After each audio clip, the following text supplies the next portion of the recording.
Hubilo has acquired fielddrive, which is really exciting news. So I'm really excited that I get the opportunity now to sit down with two very important people with regards to all of this. So I'm here today with Vaibhav Jain, who is the CEO and founder of Hubilo, and also Danny Stevens, who is the CEO and founder of fielddrive.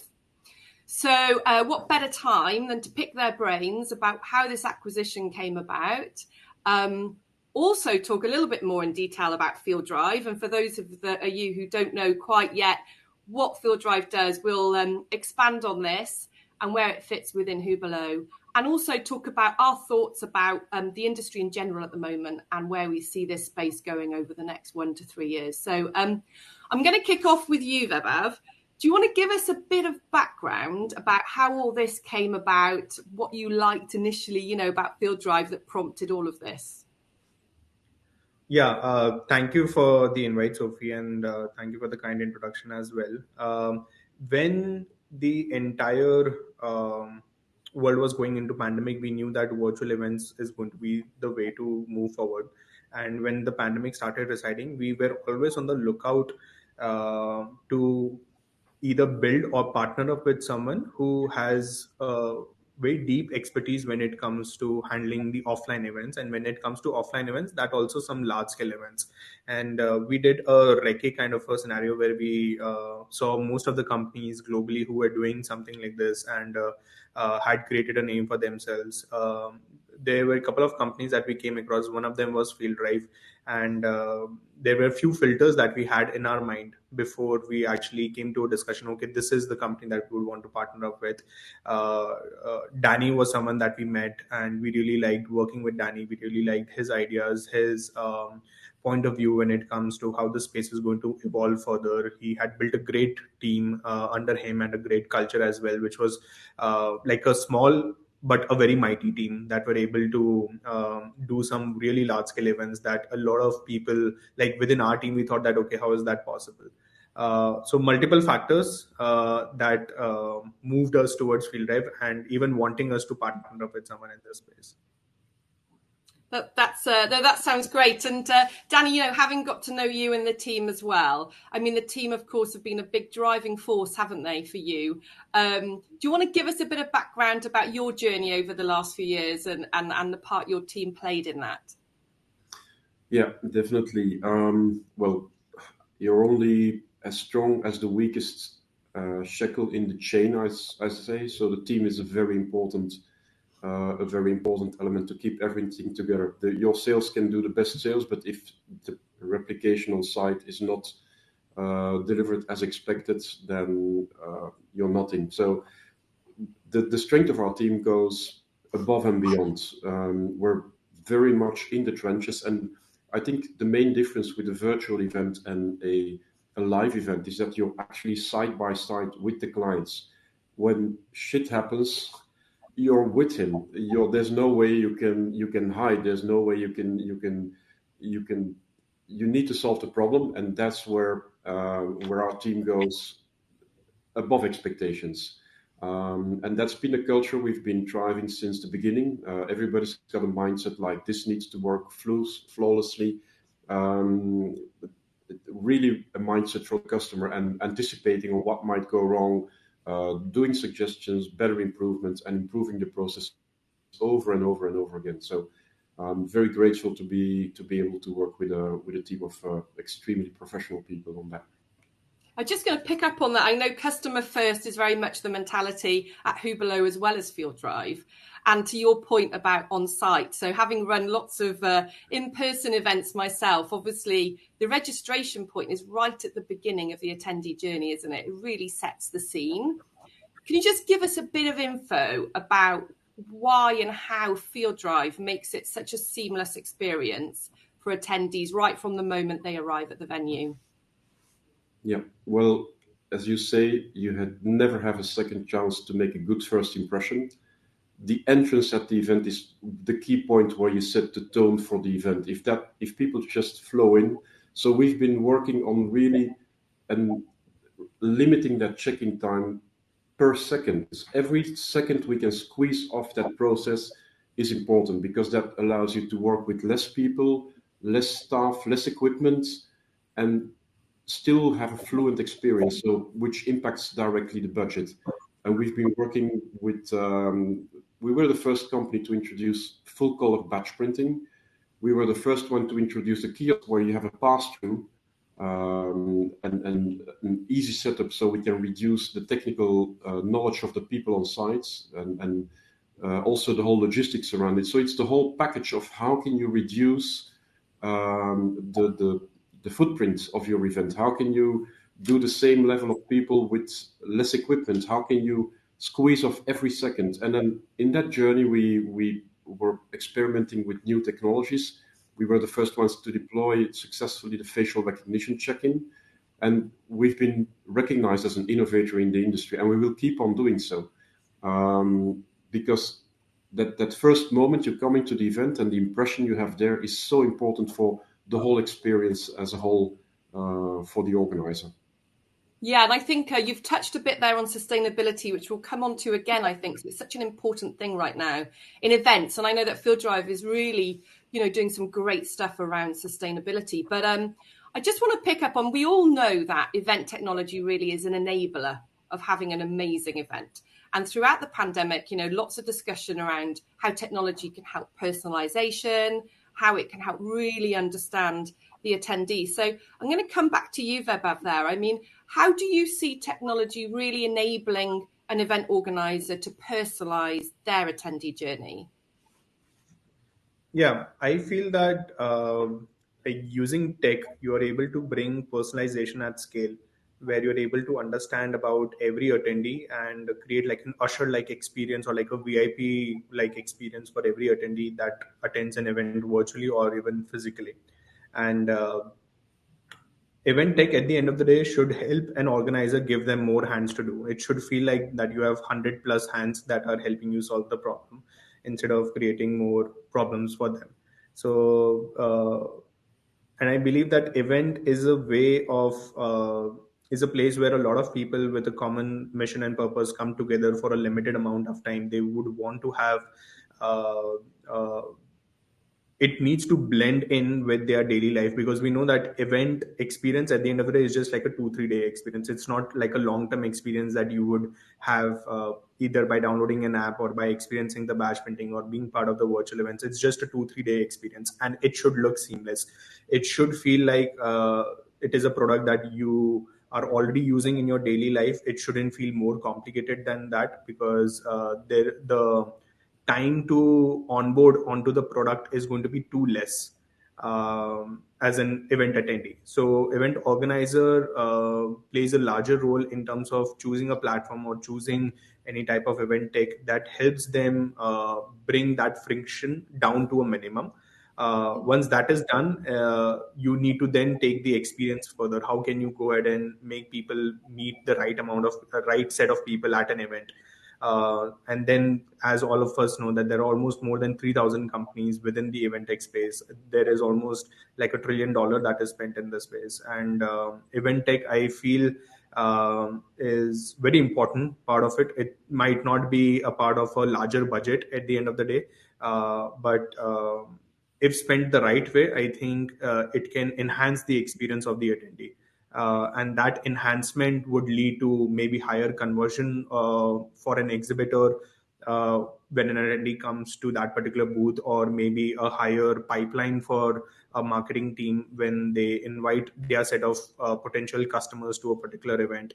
So event tech plays a larger role at the end of the day when it comes to these statistics, which are usually not something that people would directly measure, but then that is the underlying intangible values that an event tech would provide. Definitely. And there's so much to unpack there, but I think let's stay with the analytics part as well. So I think even, years ago, we tried to get as much analytics as we could from our events, but really we didn't have as much as we needed. And the exciting thing now is there's so much data and there's so much analytics that we can pull real time, but also afterwards to give value to our customers and also understand, how we're going to improve our event. So Danny, from your point of view, I know this is something that you're really passionate about as well. From the analytics part of view with fielddrive, where can fielddrive really help an organizer to understand what's going on at their own event? Yeah, I'm really an advocate of measuring ROI on events. I was one of the first certified to do so, even with my event agency like 15, 16 years ago. I was advocating ROI for events, and people were like, what? So it's been a long journey, and the pandemic really changed the mindset of the industry. Within those virtual events, you get so much data. You know when people look, what they watch, what they click. You can measure everything. And post-pandemic, people are like, "Oh, we can actually use this data and make valuable decisions based on that." So we see an increased interest in data, and we don't only manage the entrance and the exit of delegates, but also throughout every workshop, every session, every contact they have with exhibitors, within delegates, we can measure using different technologies. So going from RFID, BLE, there's so many technologies out there, but the strength is in either choosing the right partnerships or developing your own products so that you can insert all that data into one platform, combined with the virtual and the live in a hybrid setup. You can actually cross and measure events throughout both experiences, and that's going to be a game changer, because virtual is here to stay. That's a fact. But then blending that data into the live events and see how they compare to each other and how you can create value out of that. That's really the way forward, I think. Yeah, I think every event will always have a digital component of some support now, sort now, won't they? On the data and analytics, and you've touched on slightly there, I think the wonderful thing about it is it can actually add another revenue stream, and it will help an organizer to monetize. So, there's so many ways, as we know, around using data for monetization. And the one thing, of course, that fielddrive does well is the lead retrieval piece. So being able to offer the organizer the ability for their customers to understand, where are they winning real time and after the event, so that everyone's getting ROI through fielddrive and everyone's winning through fielddrive. And I think that's a really exciting piece. I know we'll talk about that more over the next few months with some content we've got coming up. But I think that is really exciting, and everyone wants to work out how to make more money these days. So moving on from that, actually, Vaibhav, when we look at the future now, we look at the next 1 to 3 years in this space, where do you see it going? And what's your sort of vision for it? Yeah. So when you talk about the space itself is segmented, right? Different folks within a segment have different set of requirements. And that is something that we have recently got to like a better understanding after the pandemic has decided that each segment has its own unique requirements, and maybe one team cannot cater to all of them, because there is so much context within each requirement that it requires some sort of specialization. And that was one of the reasons also for us to partner up with a veteran company like fielddrive, which has tons of experience in that particular space. So I feel that moving forward, people are going to be quite people, and as well as the event tech platforms are going to be quite clear in terms of which segment are they focusing on. During the pandemic, you must have seen that everyone was trying to do everything. And now I feel most of the event tech companies are going this route, where everyone is choosing the place where they specialize in. They would want to go deeper. They would want to build that particular customer base, build specific products only for them. And a lot of consolidation is going to happen in the next couple of years, where almost $2.5 billion of worth of investment had gone into event space during the pandemic. And there are many companies out there who are looking to partner up with companies that had raised money during the pandemic, and companies who had scale and the distribution network. So once that happens, when everyone is moving there in their own way, I can also sense that everyone is also going to come together, maybe 3 years down the line, all the event tech companies, where eventually they are going to cater to more or less more than one segment or multiple segments after they have solidified the segment in which they want to win. As far as events goes, so that was about event tech. So, but as far as event organizers would go, I think they are going to get more demanding. They're going to get much more happier, because then they will be able to finally talk to solutions that are ready to develop deep solutions for them, rather than build something for everyone. Everyone is going to build everything for someone. And then they're going to get much more demanding. They're going to be much more self-aware about the platforms that are going to help them out, where there is going to be less noise, because I don't see any new company coming into this space anymore. It's going to be the emerging players that had come during the pandemic and the incumbent players that existed before the pandemic. They are the ones who are going to take it forward from here. And yeah, at the end of the day, all of us are part of this industry, and all of us are doing our own thing in some ways to take the industry forward, even if it's a smaller percentage. But everyone is looking to grow, and as the industry grows, as we grow, everyone is going to grow. There is going to be enough for everyone. Totally. And I love this industry, of course, and having worked at a few of the largest event organizers in the world, I know more than anyone that it's so important that you are partnering up with your event techs provider, that you are partners, and that your event tech provider really understands you and your needs, what you really want to get out of that event. What are your objectives? How can we help you to make it look seamless, to make you money, and so on? And I think that's what's so exciting about fielddrive, is that it really does take the time. I've met all the customer support team. They really take the time to understand the customers, so that it really is like a partnership. Danny, do you want to talk about the process from the minute somebody books on with fielddrive, how they then go on to be looked after by the team, and what then happens on site, as you mentioned?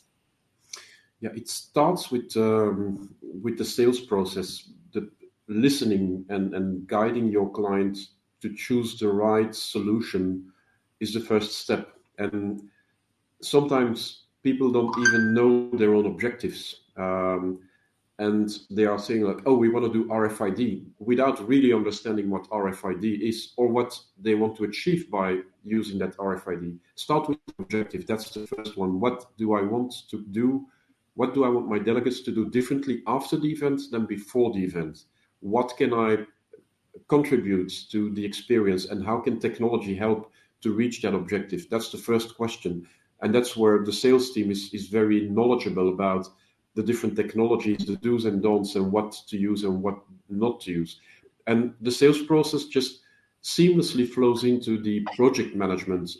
The sales team stays involved in the whole process. It's not like handing over, now it's sold, now you do it. No, it's a continuous back and forth, trying to find the best solution for the client and eventually tweaking the solution that was proposed. Maybe we can do it with a bit less equipment and save you on budget, but give something else priority in your budget. So it's really a play between the project management, the sales team, and the on-site delivery team. So once it's handed over to a project manager, we have a Basecamp platform where we have identified every step in the process, where we do the whole interaction with the client, where we handhold them throughout the whole process, going from the batch designs, the setup, the delivery of equipment, the deliverables for the client. Everything is tracked in there, so that the client knows what his responsibilities and what his asks are. And this goes like step by step, following up closely on the budget, on the deliveries, on the logistics, everything that needs to be done. So our logistics teams preps all the equipment and sends it out from the closest hub. So also in terms of sustainability, we have 11 equipment hubs throughout the world, which allows us to ship equipment from the region the event is actually happening, and not having to ship it across the ocean to service one event. And the project manager is the single point of contact throughout the whole event. So he will also be on site with the client. He's been guiding the client throughout the process, but he will also be with the client in the trenches and making sure that everything is delivered. When in occasional situations, we have on-site project management teams. When the project manager doesn't go on site, it's actually the on-site project manager that takes over the project and then the on-site project manager is involved in the pre-op meetings with the client. So we're sure that there's a good handover on the delivery. And then most importantly, the support team, the remote support team, which is actually the technical background, the people you don't see, they are monitoring everything that happens in the backside in terms of technology. Are the APIs running? Are the delegates flowing from the registration platform into the? Is there any technical issue we need to solve? The on-site project team doesn't need to bother about that, because all that is handled in the background. So it's a real teamwork to make the event happen and to make a good delivery. So very close to the client. Yeah, thanks, Danny. And the sustainability piece, I think there's just too much to really delve into on this session. So I think we really need a dedicated session after this, don't we, Danny, to go through sustainability, which we can share with everyone watching and more people to come. So I think I'm just going to ask you one final question, Danny. What does this acquisition mean for your customers? So for the fielddrive customers, what does this mean? Well, first of all, my main criterion for stepping into a potential acquisition was like, we want to keep our own identity. We want to keep fielddrive. We never change a winning team, I say, but it's a great opportunity to grow and to scale and to deploy more staff into the actual time zones of the client, to deploy more equipment and to scale and continue doing what we're doing. So and improving that process. So from the client side, I don't think we're going to change a lot. For us, it's business as usual, but we will be upscaling in different regions, and that's where Hubilo is such a added value in what we're doing, because all those plans, ideas, dreams that we've been having over the past years, and we could develop this and we could scale there.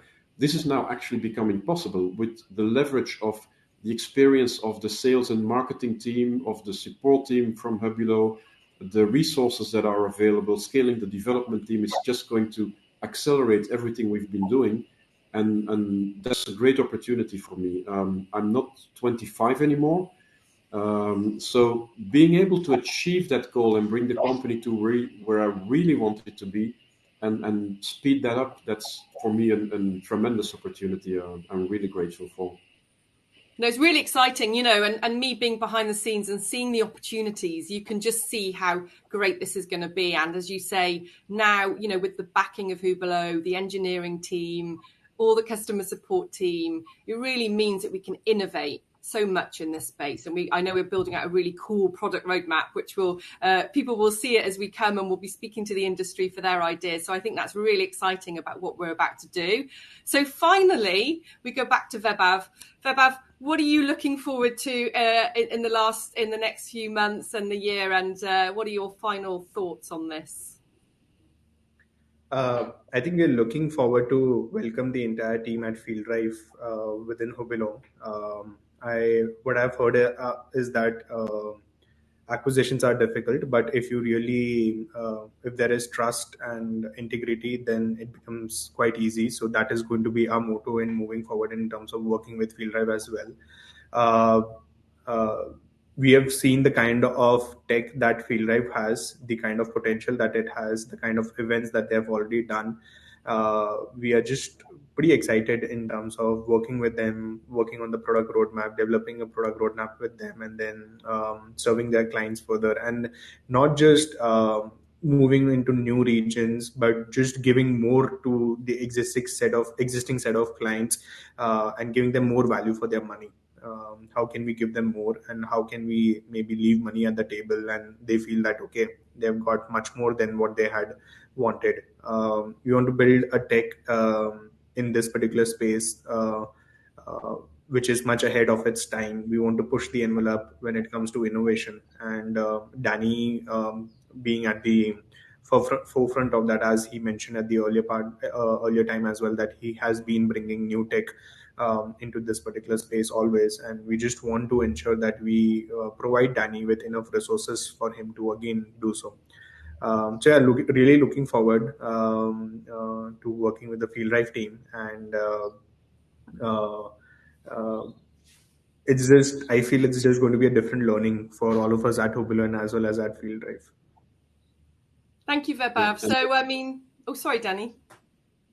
Yeah, and most importantly, there's a cultural match. I mean, the level of people that I've met and the understanding we have is amazing. And all people we've met in terms of the management team, the people we've worked with in preparing this acquisition was really a good experience, which gave me a lot of trust in moving forward and that we're choosing the right partner. Great. So lots planned.